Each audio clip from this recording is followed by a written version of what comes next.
بسم اللہ الرحمن الرحیم۔ تیسرے سیمیسٹر کے عزیز سکالرز، السلام علیکم۔ جیسا کہ آپ کو معلوم ہے کہ اس سے اگلا ہفتہ اور اتوار آپ کے مڈ ٹرم کے امتحانات ہیں، وسط مدتی امتحانات ہیں۔ اس کے لیے جو موضوعات آپ کو بتائے گئے تھے کہ یہ چیزیں مڈ ٹرم تک ہیں، ڈاکٹر فتاح سید صاحب نے آپ کو کچھ چیزیں بتا دی ہیں، اور میں کچھ چیزیں آپ کے گوش گزار کرتا ہوں کہ یہ امتحان کے لیے ضروری ہیں، چونکہ اسٹوڈنٹس کے بھی فون آ رہے تھے کہ جو انہوں نے بتا دیا ہے تو آپ بھی بتائیں۔ تو پہلا ہمارا حصہ تھا جدیدیت کے بنیادی مباحث۔ اس میں چند چیزیں یہ ہیں کہ جدیدیت سے کیا مراد ہے، وہ تمام بنیادی مباحث جو میں نے آپ کے سامنے پیش کیے ہیں، اور مجھے امید ہے کہ آپ نے ان کے علاوہ بھی کتابوں کی مدد سے کچھ چیزیں دیکھنے کی کوشش کی ہوگی۔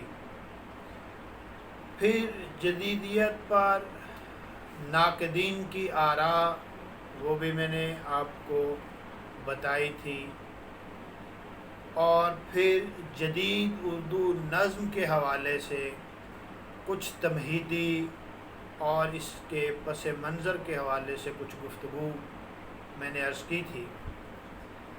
یہ وہ چیزیں ہیں کہ جو ہمارے پہلے حصے میں شامل ہیں، اور جو جدید نظم پر گفتگو ہے وہ دوسرے حصے میں کے ساتھ بھی شامل ہے، جس میں ہم نے عظیم نظم نگار نون میم راشد کو دیکھنے کی کوشش کی ہے اور کر رہے ہیں۔ اس سے اگلے شاعر ہمارے تھے فیض احمد فیض، جو نظم کے حوالے سے ہم نے دیکھنے ہیں۔ تو آپ سے اب یہی گزارش ہے کہ چونکہ آج کی کلاس میں اگر ہم جو راشد کا کچھ حصہ رہتا ہے، ان کے آخری مجموعے پر میں نے کہا تھا کہ کچھ مختصر گفتگو کروں گا، اور پھر ان کی نظم گوئی کے حوالے سے، لیکن مجھے وہ تمام چیزیں بھی مکمل ہوتی ہوئی نظر نہیں آ رہی۔ آپ سے یہ گزارش ہے کہ فیض احمد فیض کی نظم نگاری جو ہے اس پر آپ ضرور کچھ دیکھنے کی کوشش کیجئے۔ کتابیں بہت سی موجود ہیں فیض پر، آپ دیکھ سکتے ہیں۔ ان کے کلیات جو ہیں نسخہ ہائے وفا کے نام سے چھپے ہوئے ہیں مکتبہ کارواں سے، وہ بھی آپ دیکھ سکتے ہیں، دیکھنے کی کوشش کریں۔ جو نظمیں شامل ہیں ہمارے نصاب اور سلیبس میں، تو فیض کو خصوصاً ان نظموں کے حوالے سے آپ دیکھ لیجیے۔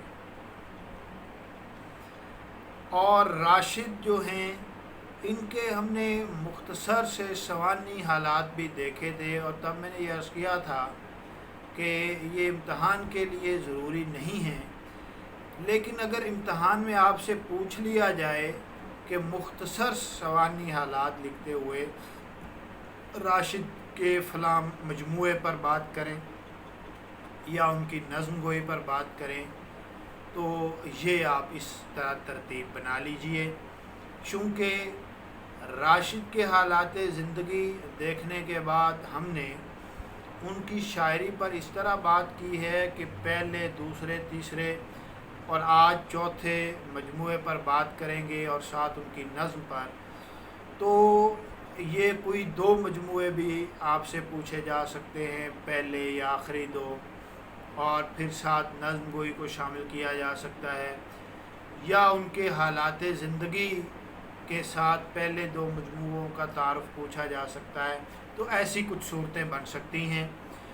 اور پھر اس کے علاوہ جو جدیدیت کے بنیادی مباحث، وہ جتنے بھی میں نے آپ کے سامنے عرض کیے، اور راشد کو بھی میں یہ امید کرتا ہوں کہ راشد کی نظم کے حوالے سے آپ نے یقیناً ان کے کلیات دیکھے ہوں گے، اور ان کی نظم پر جو تنقیدی گفتگو لوگوں نے کی ہے آپ نے وہ بھی دیکھنے کی کوشش کی ہوگی۔ تو راشد کا آخری مجموعہ جو ہے، میں نے کہا تھا کہ اس پہ بات اگلی گفتگو میں کریں گے، تو وہ ہے گماں کا ممکن، چوتھا اور آخری شعری مجموعہ گماں کا ممکن ہے۔ اس میں فرد کی آزادی کی لے اور زیادہ بلند ہو جاتی ہے، اور زیادہ پروان چڑھ جاتی ہے۔ یہ مجموعہ راشد کی زندگی میں مکمل ہو چکا تھا، مگر ان کی وفات کے تقریباً 1 سال بعد شائع ہوا۔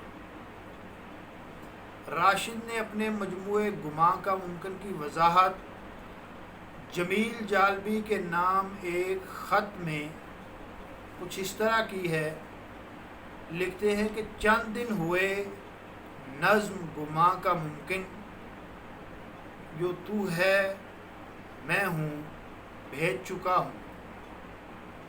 اس میں نے چند ذاتی اور چند اجتماعی یادیں آپس میں بھوننے کی کوشش کی ہے، اور یہ کہنا چاہا ہے کہ انسان مسلسل گمانوں کا شکار ہے، صرف اس حد تک پہنچ سکتا ہے جہاں تک یہ گمان اجازت دے، یعنی گمان کے بغیر ممکن تک، اور حقیقت دراصل کوئی وجود نہیں ہے تو محض سیمیائی وجود ہے، جو محض گمان کے ساتھ اضافی حیثیت رکھتا ہے۔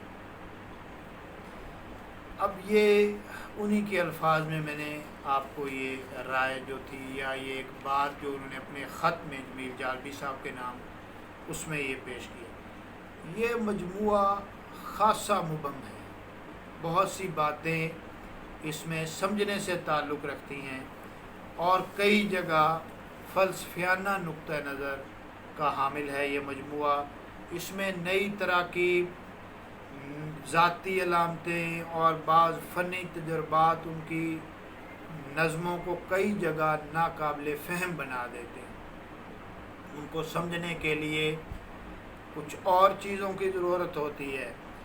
احساس مرگ جو ہے وہ بھی ان کی کئی نظموں میں ابھرتا ہے، اور یہ احساس بھی کہ فرد مر جاتا ہے، لیکن سوسائٹی مجموعی طور پر آہستہ آہستہ بہتر ہوتی جائے گی، لیکن ایسا بہت دیر بعد ہوگا اور بہت مصائب کے بعد۔ اب اس کی مثال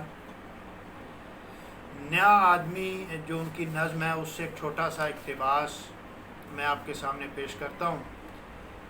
نئے آدمی کا نزول اور اس پر غضب کا سرور، نئے آدمی کی اس آمد سے پہلے مہینوں کے بھوکے کئی بھیڑیوں کی فغاں، زمانے کی بارش میں بھیگے ہوئے بھیڑیے، نئے لفظ و معنی کی بڑھتی ہوئی یک دلی، اور اس پر پرانے نئے بھیڑیوں کی فغاں، فغاں کا غضب اور غضب کا سرور۔ دیکھیے کہ یہ نظم جو ہے وہ جو احساس مرگ کی میں بات کر رہا تھا اس کے حوالے سے دیکھی جا سکتی ہے۔ اور اب بہت مختصر سی گفتگو، چونکہ اگر ہم تفصیلی گفتگو کریں گے یہ کلاس کا تقاضا نہیں کرتی، اس میں وہ ممکن نہیں ہے، اور اگر فیض پر بھی بات کریں گے تو وہ بھی نہیں کی جا سکتی۔ فیض کے حوالے سے جو میں نے آپ کو بتایا ہے آپ اس طرح دیکھنے کی کوشش کریں۔ تو راشد جو ہے ایک بہت اہم نظم نگار ہیں، بہت معتبر نظم نگار ہیں۔ یہ میں نے شروع میں بھی عرض کیا تھا کہ 20ویں صدی کے اگر چند بڑے شاعروں کا یا بڑے نظم نگاروں کا ہم ذکر کریں گے یا ان کی فہرست بنائیں گے تو راشد کا نام پہلے ہی چند لوگوں میں آ جائے گا، ان کو آگے لے جانے کی ضرورت نہیں پڑے گی۔ اب ان کی ایک نظم جو ہمارے سلیبس میں بھی شامل ہے اور اس پر بہت سے ناقدین نے بھی بات کی، بہت سے ناقدین نے متوجہ کیا، وہ حسن کوزہ گر ہے۔ یہ نظم 4 کینٹوز پر مشتمل ہے۔ پہلا کینٹو 1955 میں لکھا گیا، جو لامساوی انسان جو ان کا مجموعہ ہے اس میں شامل ہے، جبکہ باقی 3 کینٹوز گماں کا ممکن، جس پہ آج ہم بات کر رہے تھے کہ جو ان کا آخری شعری مجموعہ ہے، اس میں شامل ہے۔ پہلے کینٹو میں ایک فنکار کے عشق کے ایک تجربے کا بیان ہے جو اسے دیوانگی کی منزل تک پہنچا دیتا ہے اور وہ اپنے فن سے غافل ہو جاتا ہے۔ دوسرے اور تیسرے کینٹو میں التفات محبوب کے باعث وہ اپنے فن کی طرف پھر لوٹ آتا ہے اور عشق سے اثر قبول کر کے فن کو اور زیادہ متاثر کرتا ہے اور زیادہ مؤثر بناتا ہے۔ چوتھے کینٹو میں بتایا گیا ہے کہ فنکار کے فن کی تحسین کی جاتی ہے، مگر ناقدین اس کی اصل باز پرس تک، اس کی اصل گہرائی جو ہے وہاں تک نہیں پہنچ سکتی۔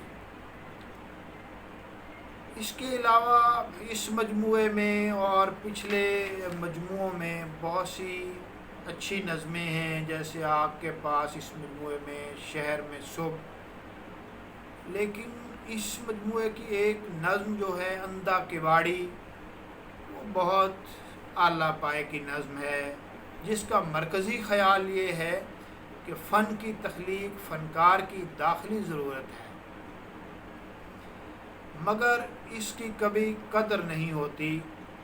جوانی میں فنکار کو یہ گمان ہوتا ہے کہ اس کے فن کو بہت اہمیت دی جائے گی، مگر وقت گزرنے کے ساتھ ساتھ جب اس کی طرف کوئی التفات نہیں کرتا، کوئی دھیان نہیں دیتا، وہ زمانے کے ساتھ مفاہمت پر اتر آتا ہے اور صلح جوئی سے کام لیتا ہے، مگر المیہ یہ ہے کہ لوگوں کی بے حسی تب بھی برقرار رہتی ہے، وہ پہلے بھی برقرار رہتی ہے، بعد میں بھی، اس وقت بھی۔ راشد آزاد اردو نظم کے نہایت عمدہ، بہت اہم شاعر ہیں۔ انہوں نے اس انداز سے نظم نگاری میں حیات و سلوک کے بے شمار تجربات کیے ہیں۔ نظم کی حیات کو سنگ بستہ بنانے کی بجائے سیال بنایا ہے۔ سطروں کی تقسیم میں اگر جگہ اور سلیقہ موجود ہے تو نئی علامتیں اور تراکیب استعمال کرنے کی کوشش کی ہے۔ فارسی آمیز زبان اور تراکیب کی کثرت کے باوجود انہوں نے ایک ایسی زبان بنائی ہے جو کلاسیکی غزل اور نظم سے بالکل مختلف ہے اور اس کی فضا جدید ہے۔ ان کی نظموں میں بحور، بحریں جو ہیں وہ بالعموم تیز ہیں اور بہت جگہ ان کے تند جذبات سے ہم آہنگی رکھتی ہیں۔ اب راشد کی نظم گوئی کی چونکہ ہم بات کر رہے ہیں تو خلیل الرحمن اعظمی کی ایک بڑی معتبر اور اہم رائے ہے ان کی نظم پر، وہ بھی آپ سماعت فرما لیجئے۔ لکھتے ہیں کہ ان نظموں میں زندگی اور وجود کی لا حاصلی اور بے معنویت کا شدید کرب اور انکشاف ذات کی منزلوں تک پہنچنے کی وہ صحیح ملتی ہے جو آج پوری دنیا کی جدید شاعری کا نقطہ ارتکاز ہے۔ راشد کا ہنر یہ ہے کہ انہوں نے اب کرب اور المیہ کو محسوسات کی سطح پر بھی دیکھنے کی کوشش کی ہے اور فکر کی سطح پر بھی۔ اس طور پر وہ اپنے مخصوص شعری کردار کو برقرار رکھتے ہوئے اردو شاعری کے جدید ترین میلانات سے ہم آہنگ ہو جاتے ہیں۔ یہ خلیل الرحمن اعظمی کی رائے ہے۔ دیکھیے، نون میم راشد ہمارے جدید شعراء میں ایک معتبر نام ہے، ایک بڑا نام ہے۔ ان کی مغربی شاعری پر گہری نظر تھی اور وہ ان کے مطالعے میں تھی۔ مغرب کی کلاسیکی اور جدید شاعری کے ساتھ ان کا لگاؤ برابر تھا۔ جدید شاعری بھی پڑھتے تھے اور کلاسیکی شاعری سے بھی لگاؤ رکھتے تھے۔ جدید شعری تحریکیں ان کی نظر سے پوشیدہ نہیں تھیں، وہ جانتے تھے۔ انہوں نے ایشیا کے مسائل کو مد نظر رکھتے ہوئے ان تحریکوں سے استفادہ کیا ہے، سیکھا ہے اور آگے بتانے کی کوشش کی ہے۔ ان کے ہاں فکری شاعری زیادہ ہے، جس میں ہم عصر سیاسی اور ادبی تحریکوں سے شعور حاصل کیا گیا ہے۔ مغربی ادب کا مطالعہ اور پھر اس سے اثر پذیری اور پھر بعد میں اردو شاعری میں متعدد نئے تجربات کا پیش کرنا، نئے موضوعات اور فکر متعارف کروانے، یعنی ایسی چیزیں جنہوں نے راشد کا قد بڑا کر دیا ہے، ان کا علمی مرتبہ جو ہے اور معیار بلند کیا ہے، وہ جدید اردو ادب میں ہر جگہ پر، جدید اردو ادب میں جسے ہم 20ویں صدی کا ادب کہتے ہیں، اس میں وہ راشد کا قد کاٹ نمایاں طور پر نظر آتا ہے۔ تو راشد کی نظم پر بہت سی باتیں کی جا سکتی ہیں، بہت ساری گفتگو مزید کی جا سکتی ہے۔ اس کے لیے اس طرح کی اور کئی کلاسز درکار ہیں، لیکن یہاں ہم صرف امتحانی نقطہ نظر کے حوالے سے بات کر رہے ہیں۔ تو میں نے پہلے اب آپ کو بتا دیا ہے کہ آپ کے پاس کون کون سے سوالات ہیں مڈ ٹرم امتحان کے لیے۔ تو اگلے ہفتے اور اتوار کو انشاءاللہ اسی طرح آن لائن ہماری ملاقات مڈ ٹرم کے امتحان میں ہوگی، اور پھر اس کے بعد انشاءاللہ ہم اگلی ٹرم کے لیے، فائنل ٹرم کے لیے اپنے سفر کا آغاز کریں گے۔ تو جتنی چیزیں آپ کو مشکلات پیش آ سکتی ہیں وہ میں نے کوشش کی ہے کہ آپ کو بتا دی جائیں، لیکن اگر اس کے علاوہ بھی چیزوں کی سمجھ نہیں آتی یا کچھ چیزیں آپ پوچھنا چاہتے ہیں تو اس کے لیے میں بھی حاضر ہوں۔ آپ وسیم ارشد کو بھی فون کر سکتے ہیں اور وہ پھر مجھ سے پوچھ لے گا۔ کسی قسم کی اگر کوئی پریشانی ہو تو پھر آپ بتا دیجئے گا، لیکن میرا خیال ہے کہ ساری چیزیں واضح ہیں۔ تو انشاءاللہ پھر اگلی ملاقات آپ کے وسط مدتی امتحان میں ہوگی، اور اس کا طریقہ کار بھی آپ کو بتا دیا گیا ہے، ڈیٹ شیٹ بھی آپ کے پاس پہنچ گئی ہے۔ تو امید ہے کہ انشاءاللہ آپ کے امتحان اچھے ہوں گے۔ تو تب تک کے لیے خدا حافظ۔